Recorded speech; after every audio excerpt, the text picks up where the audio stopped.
Anarchists protest Milo Yiannapoulis at Berkeley.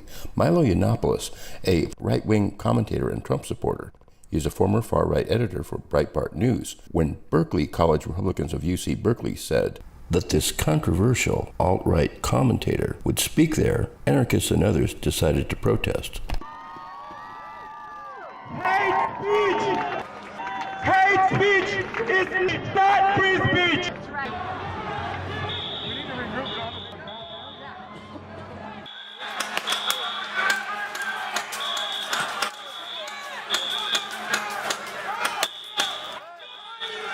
I happened to see some of it. There was a contingent that came in and shut down Milo's speaking event and said that that was necessary to prevent harm. In the long term, preventing fascism from rising in America. In the short term, from preventing Milo from harming particular people. I know that some of the protesters did believe that Milo was, in the spirit of being an internet troll, was going to name names and particularly call out particular students, possibly Latino and Latina students, and say that they were undocumented. Refugees are welcome here! And there were many different voices at the protest, some of which wanted the speaking shut down, many of which wanted to protest and have their voices heard, but did not necessarily want the event shut down. Those who do believe that fascism is rising in America and believe also as a long-term goal and as a short-term goal that Milo was going to name names of particular students, that justified, well, we could say, not only setting off fireworks and shutting down the event, but also could justify, say, property destruction and other such things. Eric, other protesters have said, don't get caught.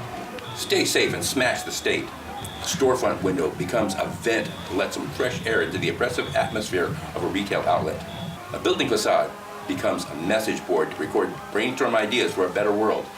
A peaceful protest was not going to cancel that event.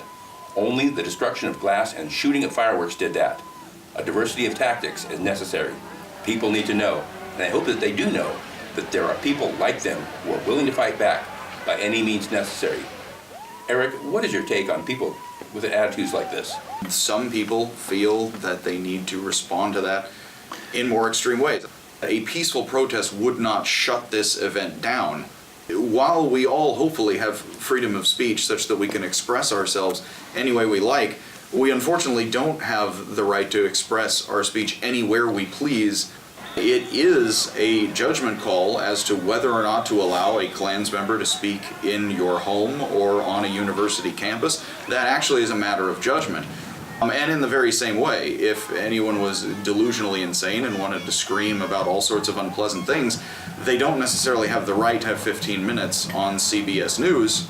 We should have as much freedom of speech as possible, and that it's healthy for a society to have freedom of speech, and that it is good to hear voices you don't want to hear rather than not hear them. If I were emperor of the world, not make any sort of right-wing speech, even that which I found very deplorable, illegal, or shut it down. Truth and meaning are a dialogue. That reality is not something that any of us know completely from our own perspective. It is something that unfortunately we have to interact with others about. And interacting with others centrally involves, do we listen to others or not, and do we allow them to speak? It is not easy to know when you should compromise your views and negotiate and balance them.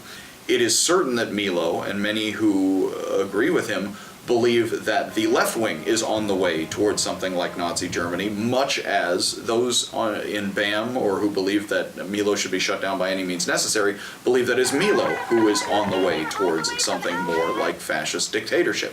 While I don't necessarily support shutting down the speaking event, because none of us know what is going to happen in the future, having a diverse human community where we have radical right, radical left, as well as voices all along the spectrum in the middle is important. And this leaves us, unfortunately, right back at starting square one with the question. So then, when do we allow this individual to speak or say what, if much of the community believes that it could result in harm, either directly now or long in the future?